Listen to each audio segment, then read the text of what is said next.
to the Haunted Hollers podcast, a place where your hosts, Wendy and April, discuss the creepy things that lurk in the misty shadows of the Appalachian Hills. I am, as always, the mysterious voice in the walls. Hey everybody, I'm Wendy. And I'm April. Today's story comes from Elizabethtown, Kentucky, and centers around Kasey Family Cemetery. This cemetery looks like most other rural cemeteries you have seen, with its secluded location, overgrown weeds, and multiple shade trees. It is located off of a long, winding country road, which requires visitors to go out of their way to make this journey. However, this 300-year-old graveyard is set apart from others because it is believed to be a hotspot for paranormal activity and has been given the name the Gates of Hell. This name came from the sinister activities that have occurred in this spot over the years. It has been reported that groups have performed satanic rituals on the premises with the remains of dogs and cats left behind as sacrificial evidence. Others have reported that this is a popular place for practicing witchcraft. People have reported hearing screams coming from the cemetery and seeing shadow people. They have also reported feelings of uneasiness and sadness while in the cemetery. Photographs have been posted of glowing orbs floating amongst the graves.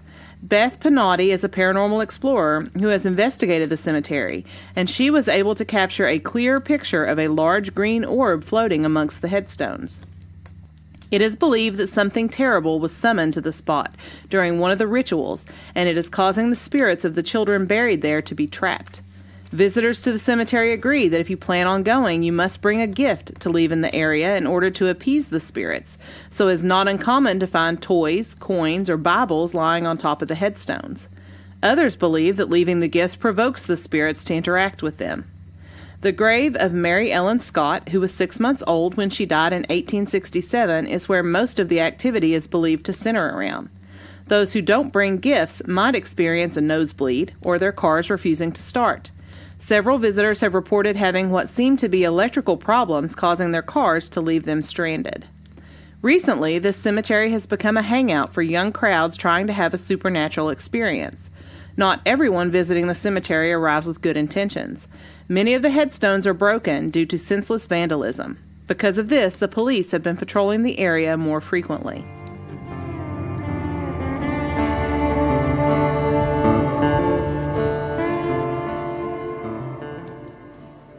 And now it's time for the breakdown.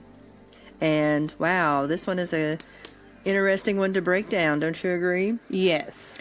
The first thing I'd like to talk about is the devil worship. Mm-hmm. Why is it every time we have one of these cases, it always starts with devil worship?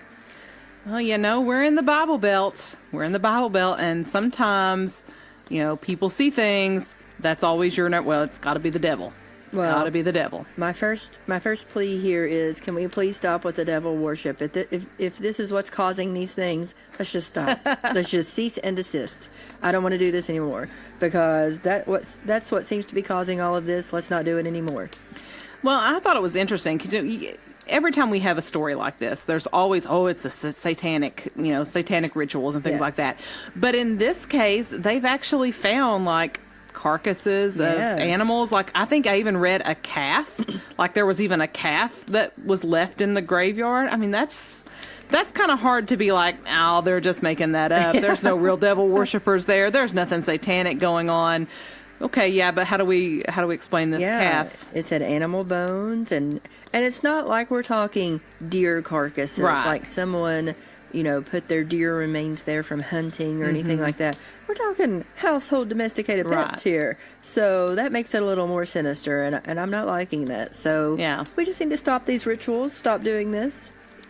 The other thing is, one thing we need to talk about is not only was it the Kasey Family Cemetery, but it was also known as the Grandview Cemetery. Mm-hmm. Sometimes it's called that. And then obviously it got the more sinister name from the things taking place like the witchcraft and the alleged devil worship. But some of the things that they say they experience, the orbs, the shadow figures. The one that got me the most when it said the sense of uneasiness and sadness. It's a cemetery. That was what I was going to say. Most cemeteries... that's what you would expect to feel in a cemetery. That's not totally out of the ordinary. Especially older cemeteries where there's a lot of little kids buried. Right. I mean, that in and of itself is just, we know that infant mortality rates were much higher, and this is a 300-year-old cemetery, so I'm sure there's a fair amount of children buried here, and so, that's sad. I feel uneasy and sad, but I think anytime you go into a cemetery, you're going to kind of have that Right, feeling. and I think anytime you're in a cemetery, you're kind of going to set yourself up to see things and to feel things, because it's already a creepy atmosphere as it is. Here's a little known fact, as if our listeners don't already think I'm creepy enough with everything they've heard about me. So I like to hang out in cemeteries. I like to visit cemeteries. As a matter of fact, my parents and I, if we're driving along and we see an interesting looking cemetery, we'll stop and we'll get out and we'll look around. To see the ages of the headstones and just look. I don't know why we do it. We just do it, and it's just something interesting. And it is. Sometimes you get to some, especially if they're secluded or kind of in the middle of nowhere, and you do kind of set yourself up to see things and feel things and uneasiness.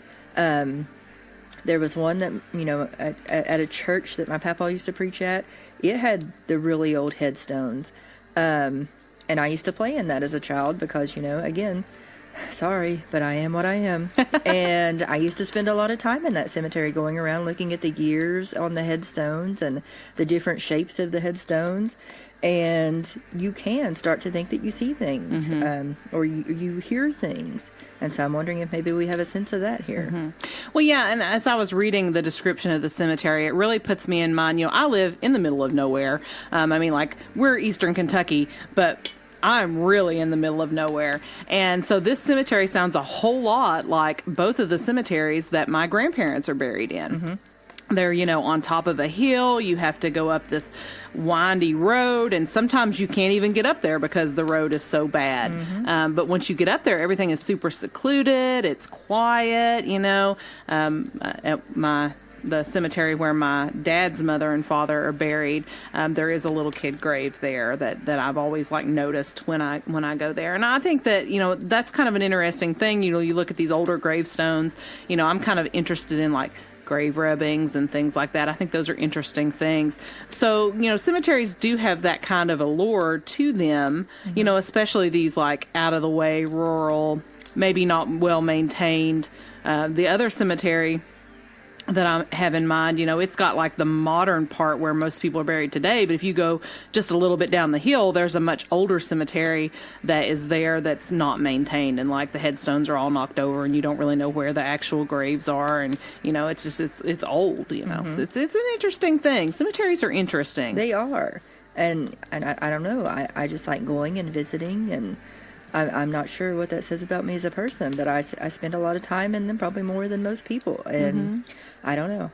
I'm sorry. The other thing, okay, so I can explain a lot of this.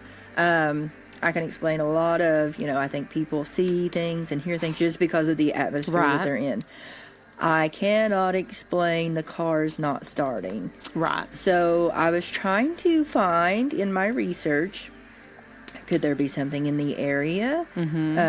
Something, that's causing a disruption of the electrical system of the cars? Something that's causing these cars not to start? What's causing that? I don't know. What is causing people to be stranded there? I thought that was interesting, too, because, sure, somebody's car dies on them once, twice maybe even. But if this is a common occurrence, there's something to that. That's hard to explain, and especially if I would want to know, is it happening to the ones not leaving gifts? Yeah, I thought that was interesting. But at the same time, when I was looking at some of the pictures, and I'll post some pictures on our Instagram of this cemetery, but when I was looking at some of the pictures and thinking about, because there's all these creepy little baby dolls left there and different things like that, and, if I'm a dead person, I don't know that I want all that, cluttering up my cemetery. I don't think I want all that there, yeah. So I thought that was interesting, the gifts were preferred. Yeah. So, and then it said, some people leave gifts to try to invoke the spirits, to try to get them to interact with them. So I'm not sure. One side says you do it to get them to not cause your car to be stranded, or the other side says you do it to try to get them to interact. Yeah. So I'm not sure which is which. Yeah. That was kind of clouded there. Yeah, well, it was hard to find information on this story. Yes. Like, there were some news stories here and there, but like so many of the stories that we talk about, nothing really super concrete. Right. And then another account said nosebleeds. People were reporting getting nosebleeds if they didn't leave prizes, or I guess prize Trinkets. isn't prize may not be the best word, but gifts. Yeah. If they didn't leave those, they were getting nosebleeds. So that would be interesting. I thought that too. was interesting too. Yeah. So I don't know. I don't know how I feel about this story. But the cars are very hard to explain. Yeah. Well, and one part of the story I thought was interesting. It talked about how, like, there was something summoned there was a satanic ritual and something summoned there that caused the spirits of the children that were buried there to not be able to rest. Right. So I thought that was kind of interesting because, like, I mean, it depends on what your individual beliefs are about what happens when you die. But, like, if you die and you're laid to rest and you think, okay, you go on off to wherever, then how are they trapping that spirit there? Or is it that they did this ritual so that any future children buried there would then be trapped? I just thought that was interesting. Right, yeah. I was curious about how that was supposed to work. Yeah, that's an interesting theory. So I guess it all just depends on what you believe, Yeah. or how you believe, but I would really like to think that that's not true. The children's spirits are off and where they're supposed to be, and being happy and being happy and well. And why is there so much activity around Mary Ellen Scott's grave, That's a the good 6-month-old? question. She died in 1867, so that's quite some time ago. And obviously it's a very sad thing for a child that young to pass Yes. away. But I just wonder, like, why do they feel like it's all centered on her grave? So that's what I'm wondering. Does there need to be some investigation there? Does there need to be is she trying to tell something from beyond the grave? Is she trying to, I don't know. Is that something that needs to be looked into? Or is any of this really happening, or is it made out to be more than it seems? I don't know. Yeah, I thought that was interesting. Now, the picture of the green orb, which I will for sure post on our Instagram, let me tell you, that kind of threw me a That's little bit. interesting, That is an yes. interesting picture. Typically when you see little orbs and things like that in pictures, they're not that big and in your face. And they're not that colorful. Yeah. Like usually you see the little white orbs. It's like a lens flare. Yeah. It looks like You see a lot of little white orbs floating around. I have a nephew that anytime we take a picture of him, he has 2 or 3 white orbs. Never fails. We take a picture and he'll have 2. You take a picture of him and then you go and take a picture of somebody else in the same spot. Yeah. Those orbs aren't there with them. It's always with him.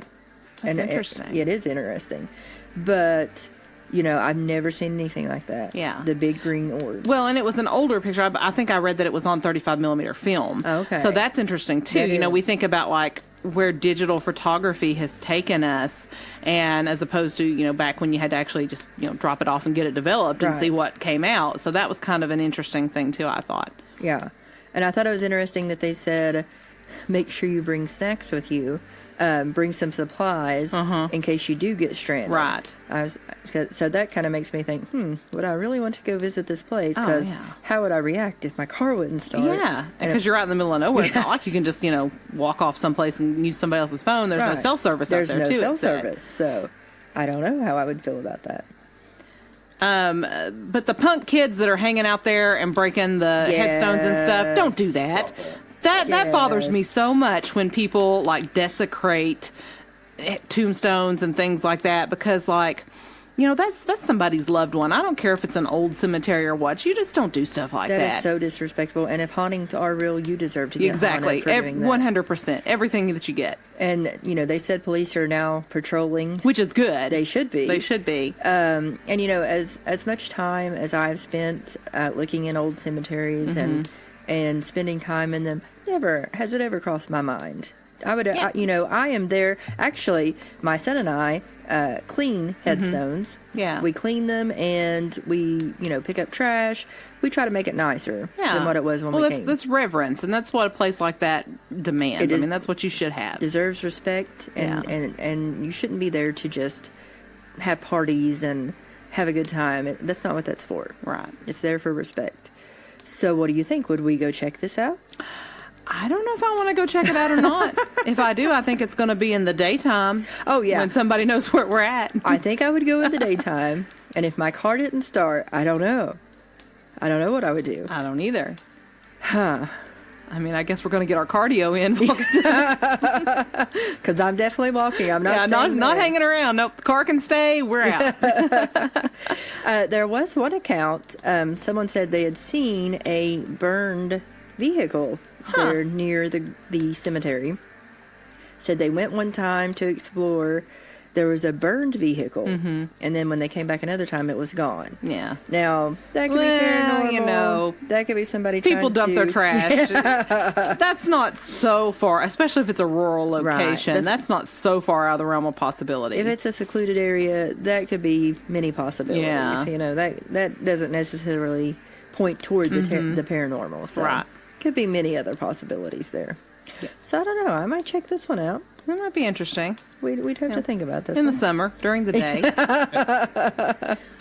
I don't know. Tell somebody you're going there in case the car breaks down. That, Yes. you know, if you don't hear from me in 30 minutes, come back. come back, looking. come get us. Come get us. So I might consider it. So, but we would love to hear your stories and your account if you've ever visited this cemetery, and if you've ever experienced anything like your car not starting. Yeah, or nosebleeds or anything of that sort. We would love to hear about your experiences.